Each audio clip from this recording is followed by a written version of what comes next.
안녕하세요, 구입니다. 오늘은 새로운 갤럭시 Z 폴드 8 일주일 사용해본 찐 후기를 알려드릴게요. 결론부터 얘기하면 이게 우리가 알던 폴드 맞아? 제가 찐으로 일상생활 속에서 이렇게 저렇게 사용해보니까 생각지도 못한 부분이 굉장히 좋기도 하고 때론 정말 아쉽기도 하더라고요. 그래서 오늘 실사용 장단점은 물론 배터리 실사용 시간, 발열, 긱벤치 점수까지 정말 솔직하게 다 알려드릴게요. 단언컨대 오늘 영상 끝까지 보시면 폴드 8 구매 고민 완벽하게 끝납니다. 자, 우선 장점부터 가죠. 이번 갤럭시 Z 폴드 8을 써야 되는 가장 큰 이유는 바로 화면 비율과 201g의 가벼운 무게입니다. 즉 휴대성이 정말 좋아요. 기존 폴드는 접었을 때 가로폭이 짧고 세로가 길죠. 그런데 새로운 폴드 8은 반대입니다. 세로가 짧고 가로가 긴 형태죠. 화면도 16:10 비율에 5.50이라 커버 화면에서도 충분히 영상 시청, 웹서핑, 분할화면, 게임까지 전보다 확실히 더 시원시원하게 즐길 수가 있어요. 그리고 가로폭이 넓어지다 보니까 저처럼 손이 크신 남성분들도 전보다 오타도 확 줄었고요. 접었을 때 카톡 답장하기 편해졌다는 건 정말 큰 장점이라고 생각합니다. 심지어 이렇게 가로폭이 긴데도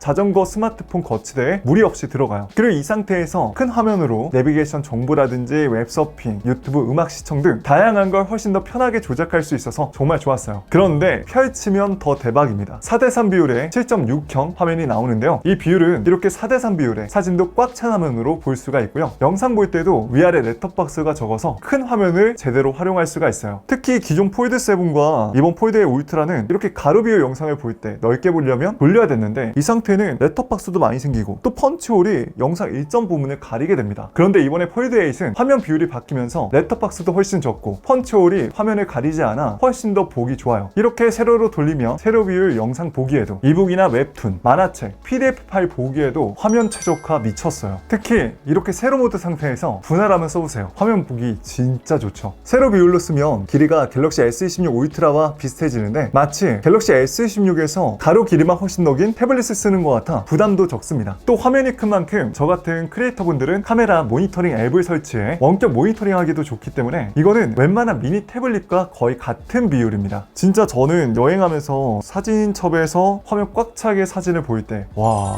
이거 너무 좋다 이 소리가 절로 나오더라고요. 특히 화면이 큰 만큼 카메라를 켜서 사진 모니터링 하기에도 좋아요. 그리고 이번에 새롭게 들어간 듀얼 레코딩 기능도 큰 화면으로 시원시원하게 모니터링하며 찍을 수가 있습니다. 특히 갤러리에서 평소 스마트폰으로 영상이나 사진 편집해서 SNS에 업로드하신 분들은 이 비율이 정말 편집하기에도 굉장히 좋은 비율이라는 거 다들 아실 거예요. 커버 화면과 메인 디스플레이 모두 최대 120Hz 주사를 지원하기 때문에 굉장히 부드럽게 화면 전환이 되고요. 게임하기에도 좋죠. 그리고 무게가 201g이나 말씀드렸잖아요. 이 무게는요, 역대 갤럭시 폴드 중에 가장 가벼운 무게입니다. 하다못해 갤럭시 S26 울트라도 214g인데 훨씬 더 넓은 화면을 들고 다니면서 더 가볍게 쓰는 거예요. 그래서 누워서 이렇게 편하게 손가락을 거치한 상태로 영상을 보거나 게임을 하더라도 손목 부담이 확 줍니다. 냉정하게 현존 7.6인치 태블릿에 이 정도로 얇고 가볍고 성능 좋은 제품이 없어요. 즉 대체품이 없다는 거죠. 거기에 메인 디스플레이는 플렉스 티타늄 기술이 새롭게 들어가서 전보다 내구성은 20배 이상 높아졌고 무엇보다 주름은 이렇게 밝은 곳에 비춰보더라도 손을 문질렀을 때조차 거의 티가 안 납니다. 확실히 주름 개선이 엄청 많이 됐어요. 이제는 주름을 진짜 굳이 찾으려고 해야 겨우 보이는 정도까지 왔습니다. 그리고 여기에 빛 반사 방지 코팅까지 덕분에 밝은 곳에서 볼 때도 시인성, 몰입감이 굉장히 좋아요. 즉 제가 여태까지 써본 폴드 중에 디스플레이 만족감은 가히 원탑입니다. 다만 이런 방사 방지 코팅은요, 메인 디스플레이만 들어가 있고 아쉽게도 커버 화면엔 들어가 있지 않습니다. 아쉬운 점은 제가 조금 이따가 단점 파트에서 자세히 얘기할게요. 자, 다음은 또 여러분들 가장 궁금해 하셨을 만한 실사용 배터리 사용 시간과 성능 실측 데이터를 공개하겠습니다. 폴드 8 내부에 스냅드래곤 8 엘리트 5세대가 탑재가 됐고요. 배터리는 4800mAh 대용량 배터리가 탑재가 됐는데요. 우선 최신 모바일 게임을 약 1시간 정도 진행해 봤습니다. 했더니 폴드 8은 88% 배터리 잔량이 남았고요. 전작 폴드 7은 85% 배터리 잔량이 남았습니다. 자, 다음은 4K 유튜브 영상을 약 9시간 정도 시청해 봤는데요. 폴드 8은 약 58%, 폴드 8 울트라는 배터리가 좀 더 많아서 그런지 65% 배터리 잔량이 남았습니다. 이 정도면 밖에서 주로 영상 시청하시는 분들은 거의 하루는 속 편하게 사용할 수가 있는 거죠. 자, 이어서 발열 체크도 같이 해봤는데요. 열화상 카메라로 온도를 측정해 보니까 확실히 메인보드가 있는 카메라 후면 부분이 최고 온도가 이 정도 나왔습니다. 사실 이 정도면 게임을 하면서도 뭐 딱히 불편함을 못 느낄 정도로 발열 관리는 잘 되어 있는 편이죠. 정리하자면 평소 유튜브라든지 간단한 웹서핑, 동영상 시청, 카톡 정도만 하신다 하시면 충분히 하루 정도 쓸만합니다. 다만 고사양 작업이나 고사양 게임을 위주로 돌리신다면 아마 오전 한 8시쯤 출근하시면은 한 오후 3, 4시쯤은 저녁 때까지 좀 쓰기 힘들 것 같은데 라는 생각이 들지 않을까 싶어요. 그리고 포이드는 물리적으로 배터리가 두 개로 나눠서 들어가는 구조다 보니까 같은 용량이어도 바이형 스마트폰에 대비해서는 좀 다르게 느껴질 수도 있어요. 즉 폴더블은 여러분이 얼만큼 펼쳐서 쓰냐 접어서 쓰냐에 따라서 사용시간이 굉장히 달라집니다. 긱벤치도 한번 돌려봤는데요. 평균 싱글코어 점수는 3000 중반대, 멀티코어 점수는 9000 후반대에서 10,000 초반대가 나왔습니다. 이건 같은 칩셋이 들어간 폴드 A 울트라도 비슷하게 나왔고요. 그리고 최신 아이폰 17 프로맥스와 비교했을 때 확실히 멀티코어 점수가 훨씬 더 높게 측정이 됐습니다. 즉 이번 폴드 8은 고사양 작업과 멀티태스킹에도 버벅임 없이 굉장히 쾌적한 환경에서 사용이 가능하다라고 정리할 수 있겠네요. 그리고 충전 속도도 빨라졌습니다. 최대 이번에 45W로 초고속 충전 2.0까지 지원하는데요. 제가 고속 충전기로 충전을 해보니까 0부터 100%까지 약 1시간 15분 정도면 충전이 됐습니다. 이 정도면 전날 깜빡이 잊고 충전 안 하더라도 아침 출근 준비할 때 초고속 충전기에 물려 놓으면 빠르게 충전이 되니까요. 확실히 좋더라고요. 확실히 전자 폴드 7은 굉장히 고가인 제품인데도 불구하고 충전 속도가 최대 25W라 좀 아쉬웠는데 이번에 45W가 들어간 건 너무나 좋습니다. 제가 일부러 폴드8 다른 분들 후기도 한번 찾아봤는데요. 이 정도까지 자세하게 배터리 사용 시간과 발열 관련해서 알려주신 분들이 거의 없더라고요. 그러니 이 영상 좋아요 눌러서 많은 분들에게 영상 공유될 수 있도록 도와주세요. 자, 다음은 어찌 보면 이 영상에서 제가 정말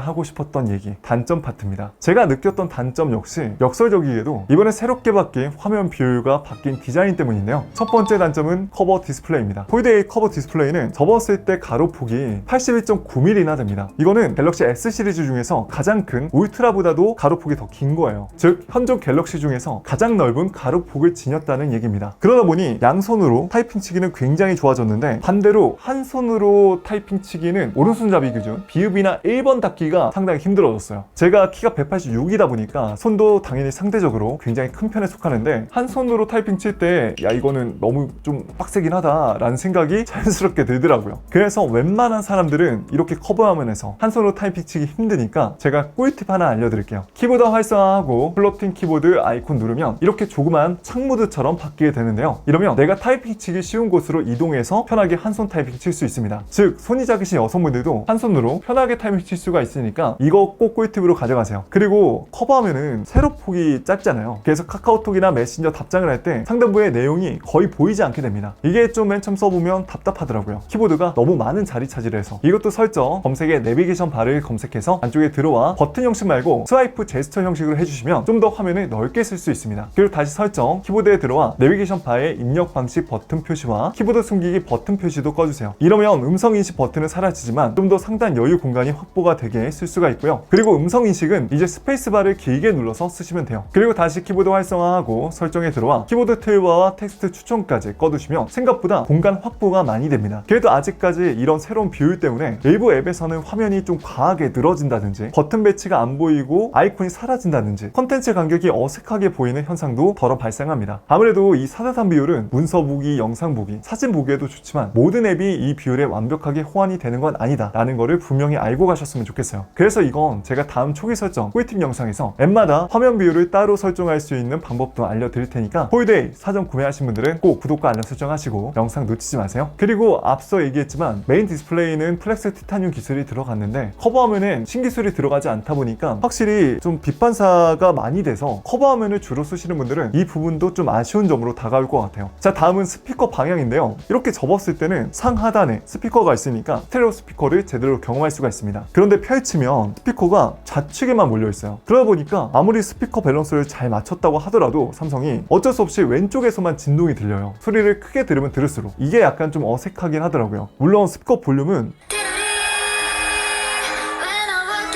이렇게 볼륨 크기는 굉장히 좋습니다. 그래서 콘텐츠 시청하는데 몰입감은 괜찮은 편이에요. 근데 제가 이거 써보다 보니까 삼성이 일부러 노렸나 싶었던 부분이 이렇게 세로로 돌리잖아요. 그러면 스피커가 좌우로 바뀌게 되면서 제대로 된 스테레오 스피커 사운드 경험을 할 수가 있어요. 볼륨 버튼도 하단에 있어서 이렇게 측면을 짚고 있었을 때도 버튼 오작동이 나지도 않고요. 이게 삼성에서 일부러 세로 비율을 자주 써라 해서 이렇게 세팅했는지 모르겠는데 세로 비율 영상이나 음악 시청, 게임할 때 특히 좋은 것 같아요. 자, 다음은 카메라인데요. 역시나 제가 써보니 보니까 망원 카메라 부재가 좀 아쉽긴 합니다. 원래 전자까지는 멀리 있는 피사체를 찍을 수 있는 망원 렌즈가 있다 보니까 뭐 밖에서 여행할 때도 화질 손상 없이 멀리 있는 피사체를 당겨서 찍을 수가 있었는데, 확실히 이게 이번 폴드 에이스 빠지다 보니까 그런 게 있어요. 있는데 안 쓰는 것과 없어서 못 쓰는 건 굉장히 좀 큰 차이가 있구나. 물론 폴드 8도 사진에서는 최대 10배 줌이 되니까 일상적으로 쓰기에는 괜찮거든요. 근데 전자 폴드 7은 무려 사진에서 30배, 동영상에서는 15배나 줌을 당길 수 있으니까 차이가 심합니다. 그래서 어디 여행 가서 멀리 있는 피사체를 자주 당겨서 찍거나 그 망원 렌즈의 미리수 감성이 좋으셔서 자주 사용하셨던 분들은 이 부분이 확실히 아쉬운 점으로 다가올 수 있겠다 생각이 많이 들었어요. 물론 그래도 이번 폴드 8은 초광각과 광각 둘 다 5천만 원 쓰다 보니까 주간 사진도 매우 선명하게 나오고 AI 소프트웨어 보정으로 야간에서도 꽤나 준수한 사진 품질을 보여줍니다. 이건 제 내피셜인데, 이번 폴드 8이 세로 길이가 짧아지다 보니까 여기 이 좁은 공간에 망원 렌즈까지 들어가면 디자인 밸런스라든지 뭐 맥세이프 케이스 이런 거를 넣기가 좀 많이 힘들어서 아예 빼버린 게 아닌가 싶기도 해요. 그리고 액세서리 부분도 이제 아예 새로운 폼팩터다 보니까 아직까지 호환되는 케이스도 시중에 많이 나와 있지 않고요. 마음에 드는 케이스를 찾을 때까지는 좀 더 시간이 걸린다는 부분도 약간 아쉽게 다가왔습니다. 그리고 기존에 맥세이프 지갑 케이스 쓰셨던 분들은 제가 봤을 땐 100% 이 하단 부분이 좀 더 튀어나와요. 그래서 삼성에서도 이런 부분을 고려했는지 언팩 현장에서도 굉장히 다양한 케이스를 디피해놨는데, 아무래도 좀 더 가성비 좋고 괜찮은 맥세이프 뭐 케이스라든지 지갑 케이스를 잘 쓰셨던 분들은 좀 더 시간 여유를 갖고 기다려야 되지 않을까 싶습니다. 자, 이제 마지막은 가격입니다. 256기가 기준 정가 227만 8,100원, 스마트폰 치고 꽤나 비싼 가격에 속합니다. 근데 놀라운 건 미국 달러 기준 놓고 보면 한국 시장이 꽤나 저렴하게 나온 편이라는 거예요. 그리고 제가 항상 제 주변에 갤럭시 살 거면 무조건 사전 구매 기간 때 사라 라고 하는 이유가 있습니다. 바로 더블 스토리지 혜택을 무료로 제공받거든요. 요즘같이 반도체, AI 메모리 풍기 현상이 나는 이런 상황에서 256기가 용량 가격을 주고 샀는데 512GB로 구매를 할 수 있다니 대략 30만원 정도 이득을 보는 셈이죠. 제가 항상 얘기하지만 용량은 무조건 여유 있는 상태로 남기는 게 훨씬 더 좋습니다. 성능 부분도 그렇고 요즘같이 컨텐츠 용량 자체가 주로 4K 영상 시청으로 많이 보는 환경에서는 생각보다 256기가 금방 차요. 또 그거 금방 차면 뭐 백업을 따로 해줘야 되고 굉장히 번거롭기 때문에 저는 무조건 요즘 스마트폰은 최소 512기가 여유가 되시면 1TB까지 가라고 적극 권장드리고 싶습니다. 심지어 1TB까지 가는 비용도 생각보다 비용이 합리적이에요. 즉 나는 주로 영상 시청을 무거운 4K나 스마트폰으로 편집도 하고 고사양 작업도 하시는 분들은 이번이 기회입니다. 그 밖에도 뭐 다양한 액세서리라든지 뭐 여러가지 혜택을 주긴 하지만 아무리 생각해도 이 메인 혜택은 역시나 더블 스토리지 혜택인 것 같아요. 자, 이제 결론을 내보겠습니다. 이번 갤럭시 Z 폴드 8의 핵심은 바로 화면 비율과 201g의 가벼운 무게입니다. 펼쳤을 때 7.6형의 미니 태블릿 화면을 쓸 수가 있죠. 이건 저같이 주로 스마트폰을 영상 시청, 웹서핑, 멀티태스킹, 내비게이션, 이북, 만화책, 웹툰, 게임 등을 즐겨 하셨던 분들은 고민 없이 선택해야 될 부분입니다. 특히 요즘 스마트폰 카메라 비율이 기본이 4:3이잖아요. 사진 찍고 그 결과 볼 때 쾌감이 정말 장난 아닙니다. 그런데도 나는 뭐 이런 화면 비율보다 카메라가 너무 중요해, 그것도 망원 렌즈 꼭 있어야겠어 하신다면 30만원 더 내고 울트라를 선택하시면 됩니다. 울트라는 3배 망원에 더 얇은 두께, 더 큰 배터리, 2억 화소 카메라까지 지원하니까요. 기존 폴드 7의 업그레이드 모델이라고 보시면 될 것 같아요. 폴드 8 울트라도 동일하게 플렉스 티타늄 기술이 들어가서 주름도 거의 안 보이고 빛반사 반지도 모두 다 적용되었습니다. 만약 나는 폴드 6 이하 모델을 쓰고 있다 라고 하신다면 사실 둘 중 어떤 걸 선택하셔도 체감 차이는 클 거예요. 그리고 나는 폴드 7 유저인데 나는 다른 거보다 펼쳤을 때 이 화면 비율이 아쉬워서 이번에 트라이포드 가보려고 했더니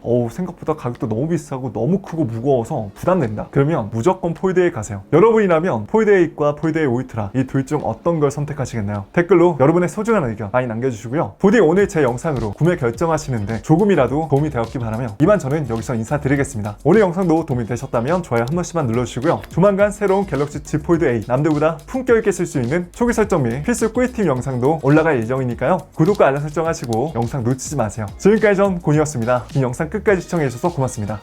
그럼 가볼게요. 빠이.